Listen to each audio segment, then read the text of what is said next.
അമിതമായിട്ട് വണ്ണം വെക്കുക, മുടി കൊഴിച്ചിൽ, ശരീരമാസകലം വേദന, രാവിലെ എഴുന്നേൽക്കുന്ന സമയത്ത് തലവേദന, ചിലപ്പോൾ സന്ധിവേദനകൾ വരിക, നീർക്കെട്ട് വരിക. അപ്പോൾ എല്ലാവരും തൈറോയ്ഡ് എന്നുള്ള ടെസ്റ്റ് ചെയ്ത് നോക്കും. പക്ഷേ തൈറോയ്ഡിനുള്ള ഈ ടെസ്റ്റ് ചെയ്തിട്ടും തൈറോയ്ഡ് ഫങ്ഷൻസ് ഒക്കെ നോർമലായി കാണിക്കും നമുക്ക് റിപ്പോർട്ടിൽ. അപ്പോൾ നമ്മൾ ചോദിക്കും, എന്താ ഡോക്ടറെ തൈറോയ്ഡിനുള്ള ഈ ടെസ്റ്റൊക്കെ ചെയ്തിട്ടും ടെസ്റ്റൊക്കെ നോർമലാണല്ലോ, പക്ഷേ എനിക്ക് തൈറോയ്ഡിൻ്റെ കംപ്ലയിൻ്റ് ഉണ്ടോ എന്ന് ചോദിക്കും. അപ്പോൾ നമുക്ക് ഈ വീഡിയോയിലൂടെ തൈറോയ്ഡിനെ കുറിച്ച് ചർച്ച ചെയ്യാം. എന്താണ് തൈറോയ്ഡിനെ അഫക്റ്റ് ചെയ്യുന്ന, തൈറോയ്ഡ് ഗ്ലാൻഡിന് വരുന്ന അസുഖങ്ങൾ എന്തൊക്കെയാണ്, പിന്നെ അതിൻ്റെ ലക്ഷണങ്ങൾ, അതിന് ചെയ്തു നോക്കാവുന്ന ടെസ്റ്റുകൾ, അങ്ങനെ നമുക്ക് കുറച്ച് ഡീറ്റെയിൽ ആയിട്ട് തൈറോയ്ഡിനെ കുറിച്ച് ചർച്ച ചെയ്യാം.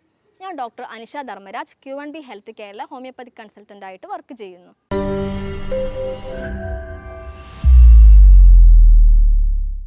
എന്താണ് തൈറോയ്ഡ് ഗ്ലാൻഡ്? തൈറോയ്ഡ് ഗ്ലാൻഡ് എന്ന് പറയുന്നത് നമ്മുടെ കഴുത്തിന് മുൻവശത്ത് കാണുന്ന ചിത്രശലഭത്തിൻ്റെ ആകൃതിയിലുള്ള ഒരു ഗ്രന്ഥിയാണ് തൈറോയ്ഡ് ഗ്ലാൻഡ് എന്ന് വിളിക്കുന്നത്. ഇത് സാധാരണ ഒരുപാട് ഫങ്ഷൻസ്, ഒരുപാട് പ്രവർത്തനം ഈ തൈറോയിഡിനുണ്ട്. നമ്മുടെ മെറ്റബോളിസത്തിൽ, പിന്നെ നമ്മുടെ ശരീരത്തിൻ്റെ എൻസൈം പ്രൊഡ്യൂസ് ചെയ്യുന്നതിൽ, പിന്നെ കൊളസ്ട്രോളിൻ്റെ ലെവൽ കൺട്രോൾ ചെയ്യുന്നതിൽ, ഹൈപ്പർ ഗ്ലൈസീമിക് എഫക്റ്റ് ഉണ്ടാക്കുന്നതിൽ, അങ്ങനെ ഒരുപാട് പ്രവർത്തനം ഈ തൈറോയിഡിലുണ്ട്. അപ്പോൾ ഈ തൈറോയിഡിൻ്റെ പ്രവർത്തനം നിലച്ചു പോയാൽ നമ്മുടെ ബാക്കിയുള്ള ശരീരത്തിൻ്റെ പല അവയവങ്ങളെ വരെ എഫക്റ്റ് ചെയ്യാമത്. അപ്പോൾ തൈറോയ്ഡ് ഗ്രന്ഥിക്ക് വരുന്ന അസുഖങ്ങൾ എന്തൊക്കെയാണെന്ന് വെച്ച് കഴിഞ്ഞാൽ, അതായത് ഹൈപ്പോ തൈറോയിഡിസം വരാം, ഹൈപ്പർ തൈറോയിഡിസം വരാം. എന്താണ് ഹൈപ്പോ തൈറോയിഡിസം എന്ന് പറയുന്നത്? അതായത് ഈ തൈറോയ്ഡ് ഗ്രന്ഥി സെക്രീറ്റ് ചെയ്യുന്ന T3, T4 എന്നുള്ള എൻസൈമിൻ്റെ അളവ് കുറയും. അപ്പോൾ നമ്മുടെ ബ്രെയിനിലേക്ക്, തലച്ചോറിലേക്ക് ഒരു മെസ്സേജ് പോകും. അതായത് നമ്മുടെ രക്തത്തിൽ T3, T4 കുറഞ്ഞിട്ടുണ്ട്, TSH കൂടുതലായിട്ട് ഇങ്ങനെ സെക്രീറ്റ് ചെയ്യണമെന്ന്. അപ്പോൾ TSHൻ്റെ അളവ് ഇങ്ങനെ കൂടി നിൽക്കും, T3, T4 കുറഞ്ഞു നിൽക്കും. ഇതാണ് ഹൈപ്പോ തൈറോയിഡിസം എന്ന് പറയുന്നത്. ഇത്തരത്തിലുള്ള രോഗികളിൽ കാണുന്നതാണ് അമിതമായിട്ട് വണ്ണം, മുടി കൊഴിച്ചിൽ, ഹാർട്ട് റേറ്റ് കൂടുക, തണുപ്പ് സഹിക്കാൻ പറ്റാത്ത അവസ്ഥ വരിക, ഇങ്ങനെ ഉള്ള കണ്ടീഷൻസൊക്കെ ഹൈപ്പോ തൈറോയിഡിസത്തിൽ വരും. എന്നാൽ ഹൈപ്പർ തൈറോയിഡിസം എന്ന് പറഞ്ഞു കഴിഞ്ഞാൽ ഈ ഹൈപ്പോ തൈറോയിഡിസിൻ്റെ നേരെ റിവേഴ്സ് ആയിട്ട് വരുന്ന കണ്ടീഷനാണ്. അതായത് T3, T4 എന്ന് പറയുന്നതിൻ്റെ സെക്രീഷൻ കൂടി നിൽക്കുക. അപ്പോൾ തലച്ചോറിലേക്ക് പോകുന്ന മെസ്സേജ് എന്തായിരിക്കും? TSH കുറച്ച് മതിയല്ലേ. അപ്പോൾ TSH കുറച്ച് മതിയാകുമ്പോൾ T3, T4 ഇങ്ങനെ കൂടി നിൽക്കും. ഇതാണ് ഹൈപ്പർ തൈറോയിഡിസം എന്ന് വിളിക്കുന്നത്. എന്താണ് ഈ തൈറോയിഡിന് ഹൈപ്പോ തൈറോയിഡിസം അല്ലെങ്കിൽ ഹൈപ്പർ തൈറോയിഡിസം അല്ലെങ്കിൽ തൈറോയിഡൈറ്റിസ് വരാം? അപ്പോൾ എന്താണ് ഇതിന് കാരണങ്ങൾ? അതായത് നമ്മൾ കഴിക്കുന്ന ഈവൻ ഭക്ഷണത്തിലൂടെ ആയിരിക്കാം ചിലപ്പോൾ നമ്മുടെ ഹെറിഡിറ്ററി ആയിട്ടുള്ള, അതായത് ഒന്നും കൂടി പറയണത്,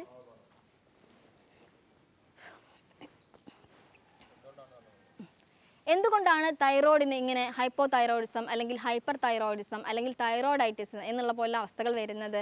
അത് ചിലപ്പോൾ പാരമ്പര്യമായിട്ട് വരുന്നതായിരിക്കാം. ചിലപ്പോൾ അച്ഛനോ അമ്മയ്ക്കോ അല്ലെങ്കിൽ അവരുടെ വേറെ ആരെങ്കിലും ഹിസ്റ്ററി ഉണ്ടെങ്കിൽ, അല്ലെങ്കിൽ നമ്മൾ കഴിക്കുന്ന ഫുഡ്, അതായത് ഗോയിട്രോജൻസ് എന്ന് വിളിക്കും. എന്താ ഈ ഗോയിട്രോജൻസ് എന്ന് വിളിക്കുന്നത്?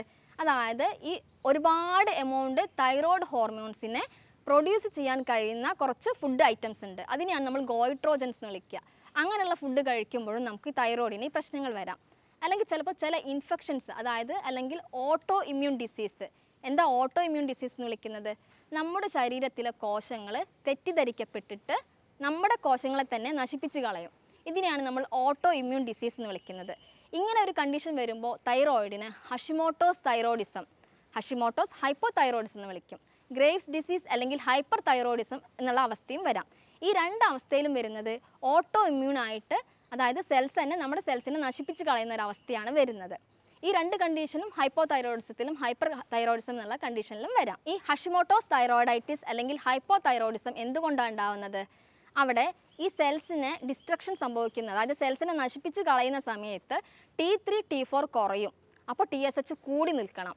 അങ്ങനെയാണ് ഹൈപ്പോ തൈറോയിഡിസം ഹഷിമോട്ടോസ് തൈറോയിഡൈറ്റിസിൽ വരുന്നത്. പിന്നെ ഗ്രേവ്സ് ഡിസീസ് അല്ലെങ്കിൽ ഹൈപ്പർ തൈറോയിഡിസം എന്ന് പറയുമ്പോൾ ഇവിടെ ഒരു റിസപ്റ്ററാണ് ഉണ്ടാവുന്നത്. ആ റിസപ്റ്റർ എന്തെന്ന് വെച്ച് കഴിഞ്ഞാൽ T3, T4 കൂടുതലായിട്ട് പ്രൊഡ്യൂസ് ചെയ്യും. അങ്ങനെ T3, T4 കൂടുതലായിട്ട് പ്രൊഡ്യൂസ് ചെയ്യുമ്പോൾ TSH കുറഞ്ഞിരിക്കണം. അപ്പോൾ ഹൈപ്പർ തൈറോയിഡിസം റിസൾട്ട് ചെയ്യും. ഈ ഹൈപ്പർ തൈറോയിഡിസം കൂടുതലായിട്ട് നിൽക്കുന്ന സമയത്ത് എക്സോഫ്താൽമോസ് എന്ന് പറയും. അതായത് പുറത്തേക്ക് കണ്ണ് തള്ളി നിൽക്കുന്ന അവസ്ഥ, പിന്നെ പേഷ്യൻറ്റിൻ്റെ കണ്ണിലൊക്കെ നിറച്ചും ചുവപ്പ് കളർ വരുന്ന അവസ്ഥ, പിന്നെ അവരുടെ ഗ്ലാൻഡ് കുറച്ച് പ്രോമിനൻ്റ് ആയിട്ട് നിൽക്കുന്ന അവസ്ഥ, അങ്ങനെയൊക്കെ ഈ ഗ്രേവ്സ് ഡിസീസിൽ വരാം. ഒരുപാട് ആൾക്കാരിൽ സംശയമുള്ളൊരു ക്വസ്റ്റ്യനാണ്, അതായത് ഈ തൈറോയിഡിൽ മുഴ വന്നു കഴിഞ്ഞാൽ അത് ക്യാൻസർ എന്നുള്ള കണ്ടീഷനിലേക്ക് പോകുമോ എന്നുള്ളത്. 95% തൈറോയിഡിൽ വരുന്ന മുഴകൾ ക്യാൻസർ ഉണ്ടാക്കുന്നില്ല. ഇതിൽ 5% മാത്രമാണ് ക്യാൻസർ എന്നുള്ളൊരു കണ്ടീഷനിലേക്ക് പോകുന്നത്. ഈ മുഴകളുടെ ക്യാരക്ടർ നോക്കിയിട്ട് നമുക്ക് 1, 2, 3, 4 എന്നിങ്ങനെ നോഡ്യൂൾസിനെ ക്യാരക്ടറൈസ് ചെയ്യാം. ഇതന്നെ ഈ ഒരു മുഴ വന്നു കഴിഞ്ഞാൽ പെട്ടെന്ന് ഒരു പേഷ്യൻറ്റിന് ഉണ്ടാകുന്ന അവസ്ഥ എന്താ? പേടിക്കും അല്ലേ? എന്തുകൊണ്ടാണ് എൻ്റെ കഴുത്തിൽ ഇങ്ങനെ മുഴ വന്നതെന്ന്. അപ്പോൾ പലവരും പല ഡോക്ടറെ അടുത്ത് പോയി നോക്കും. അപ്പോൾ ഡോക്ടേഴ്സിന് പറയാനുള്ള ഒരു അഭിപ്രായം എന്ന് പറയുന്നത് ഈ മുഴ സർജറി, അതായത് സർജറി ബുദ്ധിമുട്ടുണ്ടാക്കുകയാണെങ്കിൽ മാത്രം സർജറി കളയണം. എങ്ങനത്തെ തരം ബുദ്ധിമുട്ടുകൾ ഉണ്ടാക്കുക? നമ്മുടെ ശബ്ദം മാറിപ്പോവുക, അല്ലെങ്കിൽ കഴുത്തിന് പുറത്തേക്കായിട്ട് തള്ളി നിൽക്കുക, അല്ലെങ്കിൽ പേഷ്യൻറ്റിന് തന്നെ കഴുത്ത് തിരിക്കാൻ വയ്യാത്തൊരവസ്ഥ, അല്ലെങ്കിൽ കുറച്ച് കോസ്മെറ്റിക് ആയിട്ട്, അതായത് കഴുത്തിന് കുറച്ച് വൃത്തികേടായിട്ട് തോന്നുന്ന ഒരവസ്ഥ, പിന്നെ അത് ശ്വാസതടസ്സം ഉണ്ടാക്കുക, ഇങ്ങനെയൊക്കെയുള്ള ഒരു കണ്ടീഷൻ വരികയാണെന്നുണ്ടെങ്കിൽ നമ്മൾ അത്തരം മുഴകൾ സർജറി ചെയ്ത് മാറ്റേണ്ടതാണ്. അപ്പോൾ ഞാൻ നേരത്തെ പറഞ്ഞു ഹൈപ്പോതൈറോയിഡിസം, ഹൈപ്പർ തൈറോയിഡിസം, തൈറോയിഡൈറ്റിസ്. അപ്പോൾ ഒരു പേഷ്യൻ്റ് വന്നിട്ട് T3, T4 നോക്കി, അല്ലെങ്കിൽ TSH നോക്കി, അപ്പോൾ അവരുടെ ആ ഒരു വാല്യൂവിൽ ഒരു വ്യത്യാസവും ഇല്ല. അപ്പോൾ അവരെന്ത് ടെസ്റ്റ് ചെയ്ത് നോക്കണം? ഇങ്ങനെ തൈറോയ്ഡ് ഉണ്ടോ എന്ന് അറിയണമെങ്കിൽ അവർ ചെയ്ത് നോക്കേണ്ട കുറച്ച് ടെസ്റ്റാണ് TG ടെസ്റ്റ്, അല്ലെങ്കിൽ TPO ടെസ്റ്റ് എന്ന് പറയും. TPO ടെസ്റ്റും TG ടെസ്റ്റും ചെയ്ത് കഴിഞ്ഞാൽ നമുക്ക് തൈറോയ്ഡ് ഉണ്ടോ എന്നുള്ള കണ്ടീഷൻ അറിയാൻ കഴിയും. ഈ തൈറോയ്ഡ് ഉണ്ടോ എന്ന് നമുക്ക് വീട്ടിൽ നിന്ന് തന്നെ ചെക്ക് ചെയ്ത് നോക്കാം. എങ്ങനെയാണ്? ഒന്ന് കണ്ണാടിൻ്റെ മുന്നിൽ പോയി നിന്നിട്ട് കഴുത്ത് കുറച്ചൊന്ന് പൊന്തിച്ച് വെച്ചിട്ട് ഉമിനീരിറക്കുക. ഈ ഉമിനീരിറക്കുന്ന സമയത്ത് ഈ ഗ്രന്ഥി മുകളിലേക്ക് പോകുകയാണെങ്കിൽ തൈറോയ്ഡ് ഉണ്ടെന്ന് പറയാം. സാധാരണഗതിയിൽ തൈറോയിഡിന് അങ്ങനെ വീക്കം വരാറില്ല. അപ്പോൾ ഈ തൈറോയ്ഡ് ഉള്ള ആൾക്കാരിൽ ഉമിനീരിറക്കുന്ന സമയത്ത് ഗ്രന്ഥി മുകളിലേക്ക് പോകുകയാണെങ്കിൽ അത് തൈറോയ്ഡ് ഉള്ളതിൻ്റെ ഒരു ലക്ഷണമാണ്. പിന്നെ ഒരു പേപ്പർ എടുത്തിട്ട് കൈ ഇങ്ങനെ നിവർത്തി വെച്ച് അതിന് മുകളിൽ പേപ്പർ വെക്കുക. അപ്പോൾ കൈ വിറയ്ക്കുന്നുണ്ടോ എന്ന് നോക്കുക. അങ്ങനെ ഒരു കൈ വിറയ്ക്കുന്ന അവസ്ഥ വരികയാണെന്നുണ്ടെങ്കിൽ അവർക്ക് തൈറോയ്ഡ് ഉണ്ടെന്നുള്ള കണ്ടീഷൻ നമുക്ക് പറയാം. പിന്നെ ഞാൻ നേരത്തെ പറഞ്ഞ പോലെ ബ്ലഡ് ടെസ്റ്റ് ചെയ്ത് നോക്കാം. പിന്നെ മുഴ ഉള്ള കേസാണ് എന്നുണ്ടെങ്കിൽ നമ്മൾ ചെയ്യേണ്ടത് ഒരു അൾട്രാസൗണ്ട് സ്കാൻ എടുക്കുകയാണ് നല്ലത്. അതായത് നമുക്കൊരു മുഴ ഉണ്ട്, തൈറോയ്ഡ് വാല്യൂസ് നോർമലാണ്. ചില മുഴകളിൽ ചിലപ്പോൾ തൈറോയിഡിൻ്റെ വാല്യൂസ് നോർമലായിരിക്കാം. ഈ മുഴകൾ ചിലപ്പോഴാണ് തൈറോയിഡിൻ്റെ ഹോർമോൺസിനെ ഡിപ്പെൻഡ് ചെയ്യുന്നത്, ചിലപ്പോൾ ഹോർമോണിനെ ഡിപ്പെൻഡ് ചെയ്യാത്ത അവസ്ഥയും വരാം. അങ്ങനെയുള്ള കേസിൽ നമ്മൾ തൈറോയിഡിൻ്റെ സ്കാൻ എടുക്കണം.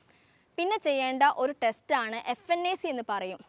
FNAC എന്ന് പറഞ്ഞാൽ ഒരു നീഡിൽ വെച്ച് നമ്മുടെ ആ മുഴയിൽ കുത്തിയിട്ട് മൈക്രോസ്കോപ്പിൽ വെച്ച് പരിശോധിക്കുന്ന ഒരു ടെസ്റ്റാണ് FNAC എന്ന് പറയുന്നത്. അപ്പോൾ FNAC ചെയ്ത് നോക്കിയാൽ നമുക്ക് ആ മുഴം എത്തരത്തിലുള്ള മുഴകളാണെന്ന് അറിയാൻ പറ്റും. സാധാരണഗതിയിൽ സ്റ്റേജ് 3 അല്ലെങ്കിൽ സ്റ്റേജ് 4ലേക്ക് വരുമ്പോഴാണ് അത് കുറച്ചും കൂടി ക്യാൻസറസ് ആയിട്ടുള്ള കണ്ടീഷനിലേക്ക് എത്തിക്കൊണ്ടിരിക്കുക എന്ന് പറയുന്നത്.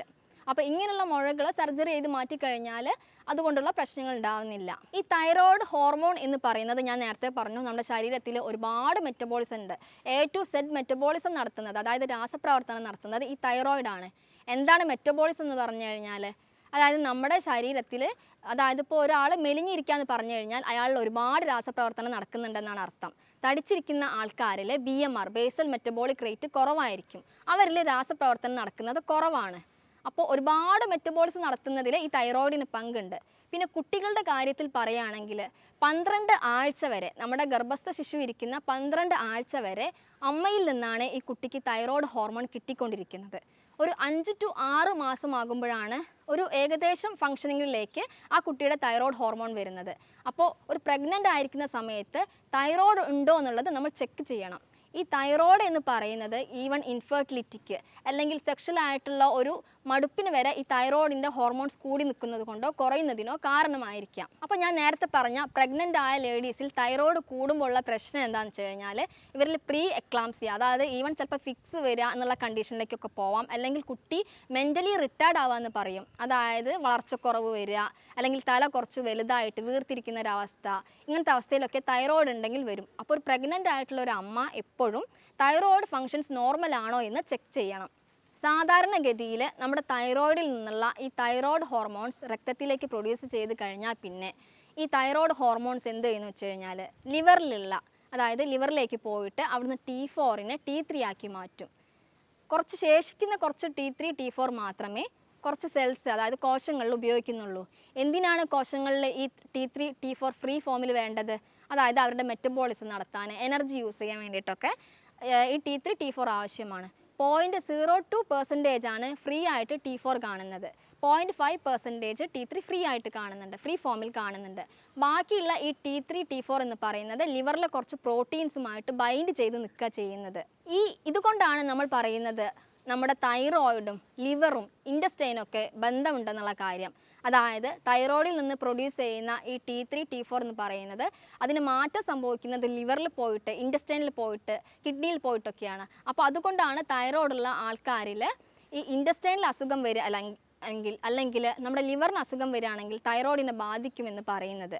അപ്പോൾ ചില ആൾക്കാർ പറയാറുണ്ട് T3 T4 മരുന്ന് കഴിക്കുന്നുണ്ട്, അല്ലെങ്കിൽ തൈറോയിഡിന് മരുന്ന് കഴിക്കുന്നുണ്ട്, പക്ഷെ വാല്യൂലൊന്നും മാറ്റം കാണുന്നില്ല, എന്തുകൊണ്ടാണെന്ന്.